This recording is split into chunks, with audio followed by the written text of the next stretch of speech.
una patología del cerebro puede afectar la conducta sexual tanto del hombre o de la mujer?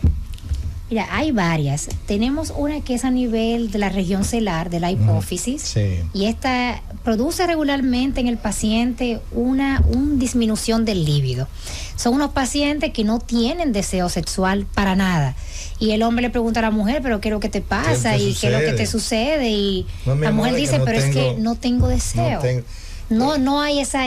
Pero de eso es que está muy estresado esto, pensarían, ¿verdad? No, y hay hombres que se ponen celosos. Pero también está la con relación a eso, doctor, con relación a eso, que a veces las mujeres no tienen el deseo, entonces los hombres se ponen celosos y creen que está desviándose hacia otra cosa. Sus energías. Ahí también podría haber un signo o síntoma de otras patologías cuando comienzan a ver cosas donde no. Exacto. Donde no hay. Pero en el hombre se produce la impotencia. Entonces el hombre, que era un hombre viril, un hombre fuerte, enérgico, con testosterona entre sus valores normales, que sexualmente estaba activo, de repente este hombre el pene no se le erecta de manera adecuada, o simplemente el hombre no tiene ese apetito sexual que regularmente suele tener. Es muy importante a los hombres que nos escuchan que sepan que entonces la disfunción no tiene necesariamente que ser por un asunto ¿verdad? De la próstata o algo de la diabetes, hormonas, sino que hay un elemento cerebral también. Las hormonas que regulan todas esas hormonas, la testosterona, el deseo sexual, todo esto está en la hipófisis. Si hay una compresión por un tumor, si hay una lesión por una lesión a este nivel, el paciente tiene cambios muy importantes. La mujer no puede salir embarazada y lo intentan y piensan que todo es ginecológico. Se habla del adenoma de hipofisial. Adenomas hipofisiales. Exacto. Y sale leche por el pezón, incluso a los hombres también le sale leche por el pezón. Y tú ves este hombre que te llega a la consulta, tengo leche por el pezón, doctora. Y no la impotencia sexual, eso te habla de tumores hipofisiales. Entonces, podría estar justificada, esas mujeres que trabajan en la calle, en la vida sexual, que quizás no se cansen, alguna patología cerebral podrían tener. O sea, es la parte de la hipersexualidad, de la saciedad. De la saciedad. No se ven ese tipo de pacientes. Pero esas señoras no se cansan, doctor. En los adenomas, ese es su trabajo. Regularmente no. Pero hay patologías que definitivamente cerebrales también pueden tener una hipersexualidad. Claro. Así como los adenomas hipofisiarios tienen una hiposexualidad, deseo bajo, hay unos que tienen una hipersexualidad. ¿Acostumbran los violadores a ser que tienen una hipersexualidad? Una hipersexualidad, pero es algo muy específico. No es que tú siempre lo has sido, es que un paciente de un día para otro, o por ejemplo en un mes comienza a ver que tiene un deseo sexual tanto con mujeres, con hombres, con animales. Quiere explorar diferentes áreas anales. No se sacia. Entonces hay una patología cerebral que se llama síndrome de Clover-Bussy. Clover-Bussy. Y el paciente tiene una hipersexualidad, pero no una hipersexualidad de los jóvenes que tienen mucho deseo, ¿verdad? Tener sexo es normal. Se va de lo normal. No es que se va del paciente y no se sacia. Anormal total. Doctora, y mucho cambio de la personalidad que muestran muchos jóvenes y hombres en la edad adulta. Ya no tienen deseo de vestir como hacían, ya no tienen deseo de salir ni nada, y que no está vinculado a depresión, a ningún trastorno depresivo, ni tampoco problemas de neurotransmisores.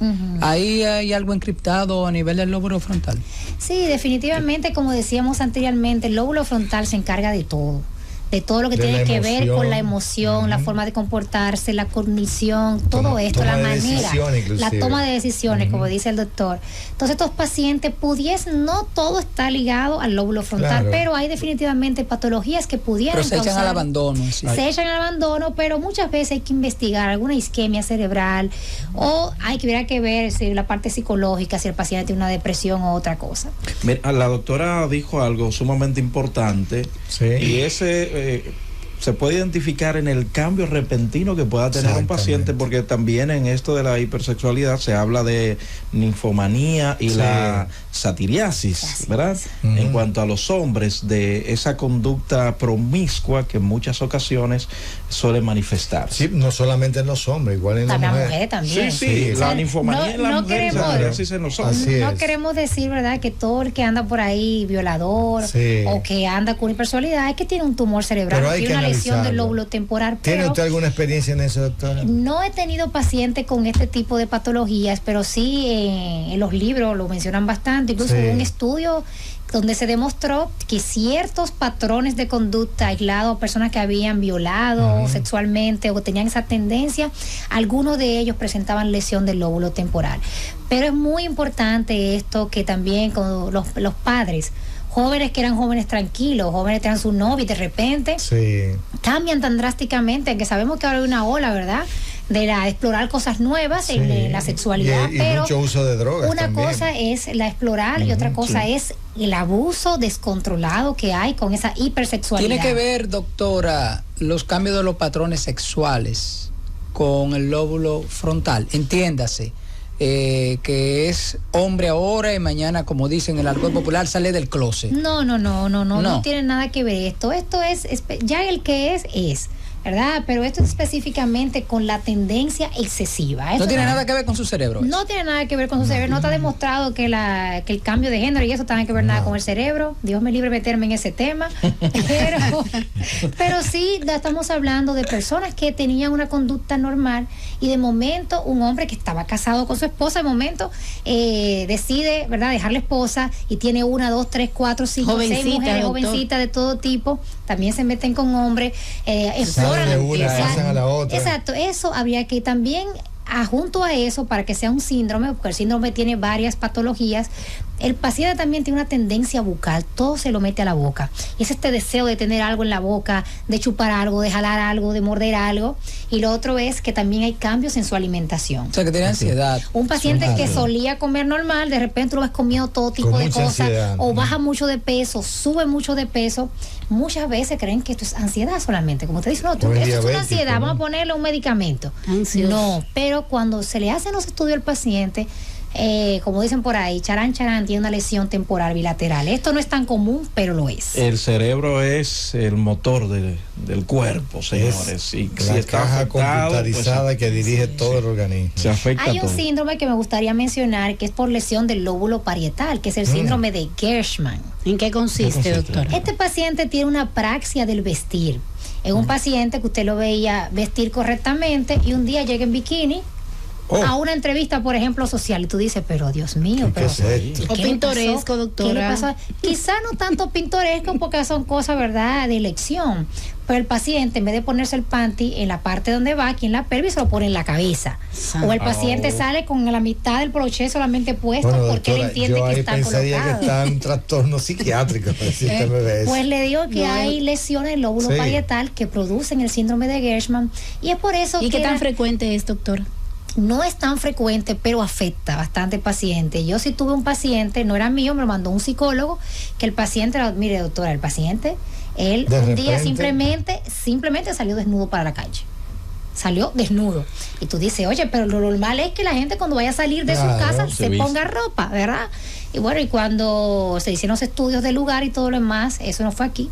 Entonces en Venezuela tenía una lesión del lóbulo parietal. ¿Pero el trastorno es tumoral o es de neurotransmisores? Pueden ser no de neurotransmisores, regularmente son por causas isquémicas, por lesiones tumorales, por malformación arteriovenosa, justamente en esa área del lóbulo parietal, sobre todo el parietal izquierdo. Otra cosa que tiene este síndrome es que el paciente se olvida contar.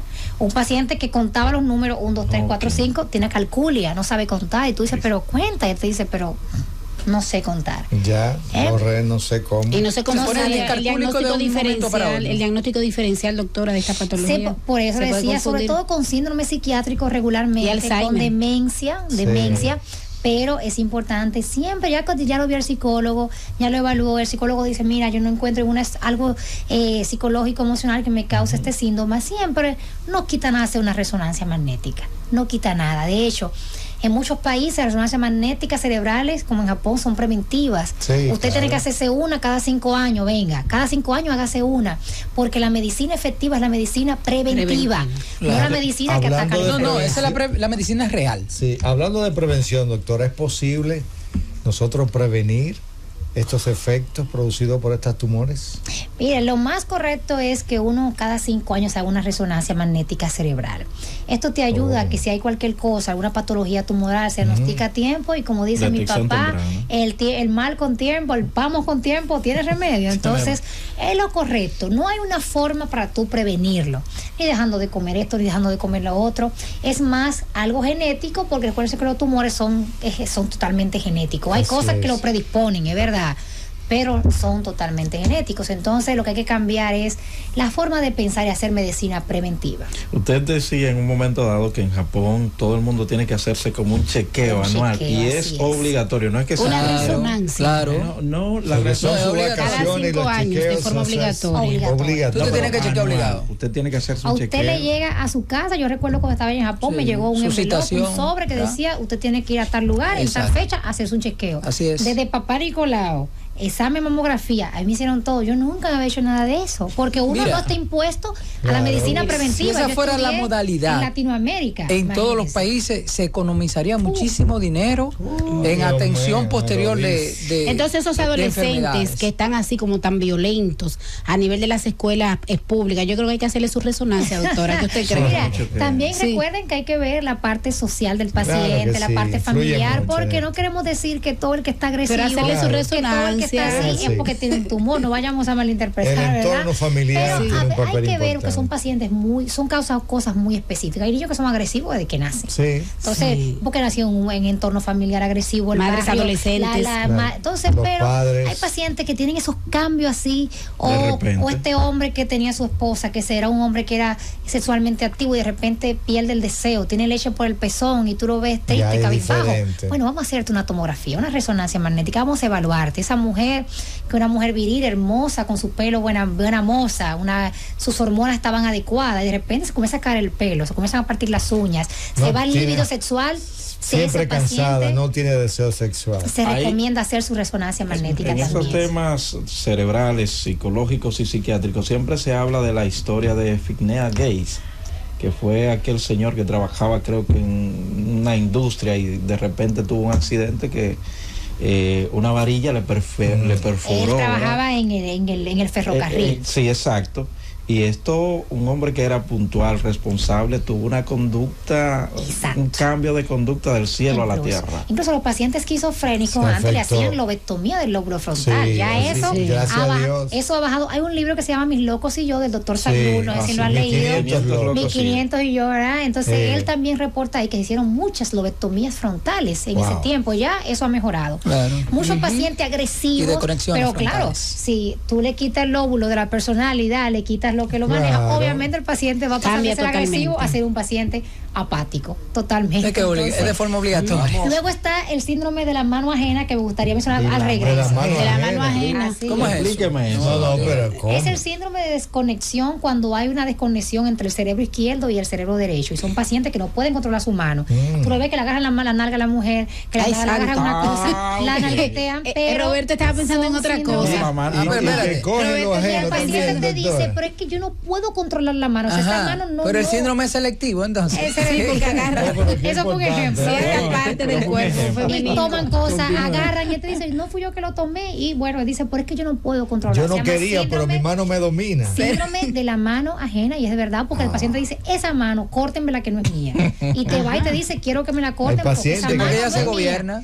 No, y ustedes se ríen, pero sí, pero ha son pasado. síndromes reales. No, y ha pasado se llama eso, síndrome de desconexión cerebral. El paciente te va, un paciente que tú lo ves inmutado, pero doctor, es que yo no puedo controlar esta mano. Ay, santo. No sé qué hacer con esta mano. Claro, que sea el punto de representación cerebral de la mano. Se desconectó. Y aparte de tocar, por ejemplo, diferentes partes del cuerpo ajeno, también se torna de forma agresiva, le da algún golpe. Sí, se da golpes, también toma cosas, se lleva cosas. La mayoría de los problemas psicológicos, hay mucha gente que debe ser medicada, en los medios sociales, en los medios de comunicación, en los medios en el día a día. La mayoría de problemas, señores, todos tienen que ver con el cerebro. La cognición es muy importante. Totalmente. Muy importante. Entonces, otro síndrome es los pacientes que tienen alucinaciones. auditivas y también a visualizaciones visuales.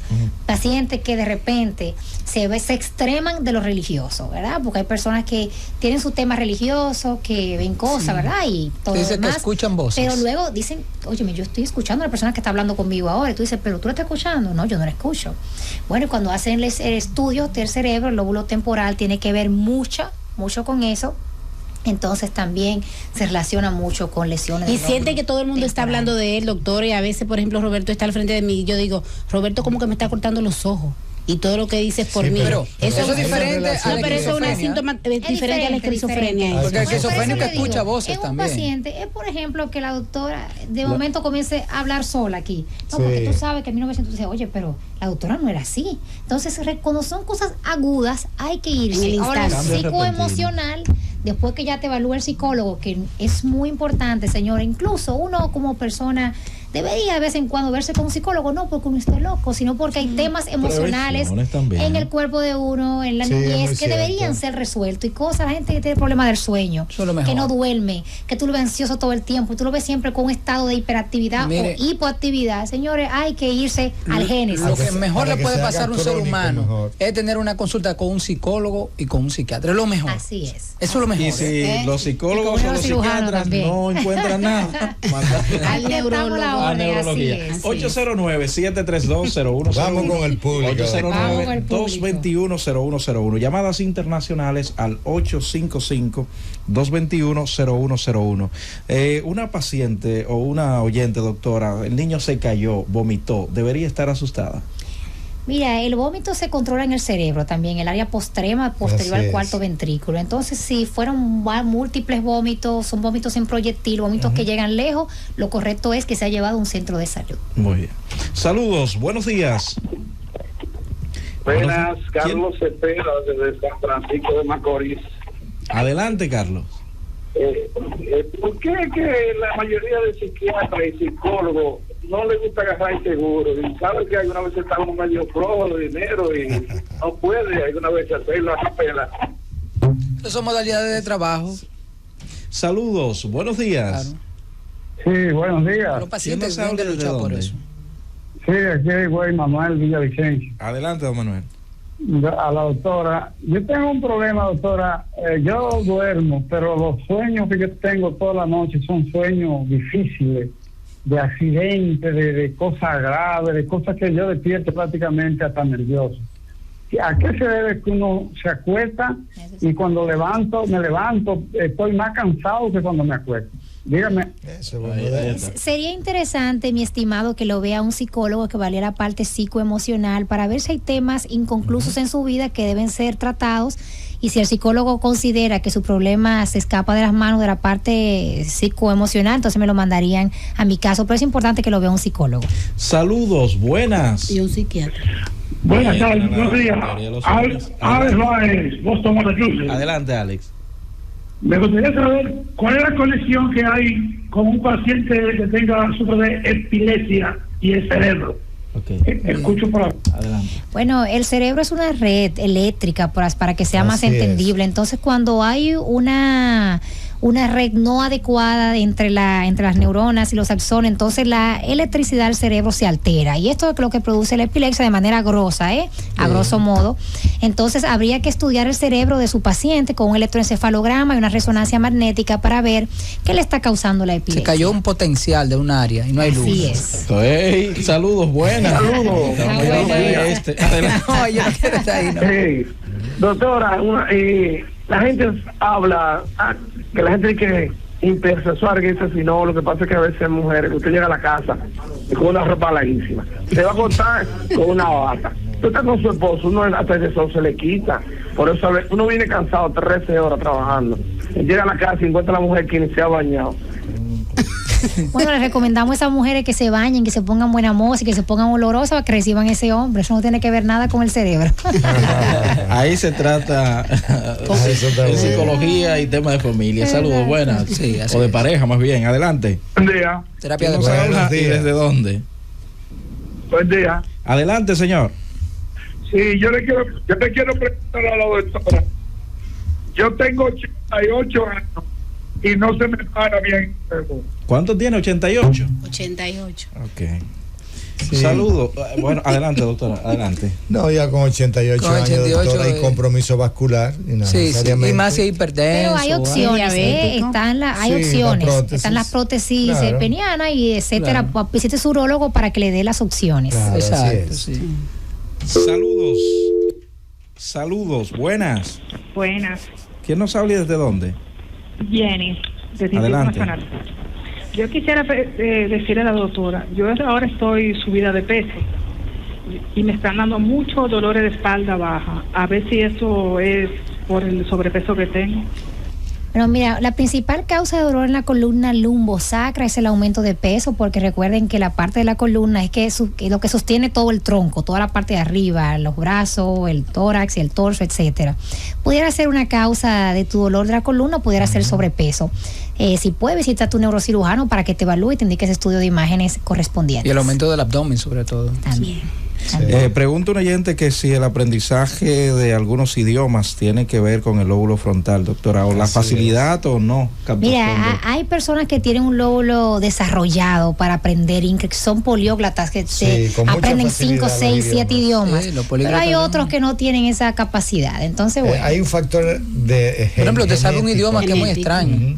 Exacto.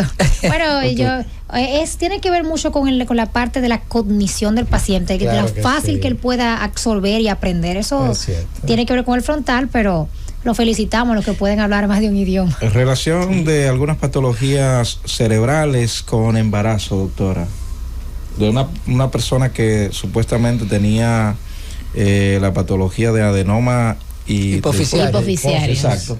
Que no pudo quedar embarazada. Exacto. Bueno, como le decía, todas las hormonas, la LH, la FSH, que son hormonas que tienen que ver con el embarazo y la productividad, si están disminuidas. Esas son las que tienen que ver con la preparación del óvulo, que es esencial para embarazo. Entonces, si están disminuidas por la compresión del tumor, entonces de esa manera no puede salir embarazada. Pero es bueno que te vea tu endocrino, que te mande a neurocirugía, que te hagamos tu resonancia y veamos, porque no todos los macroadenomas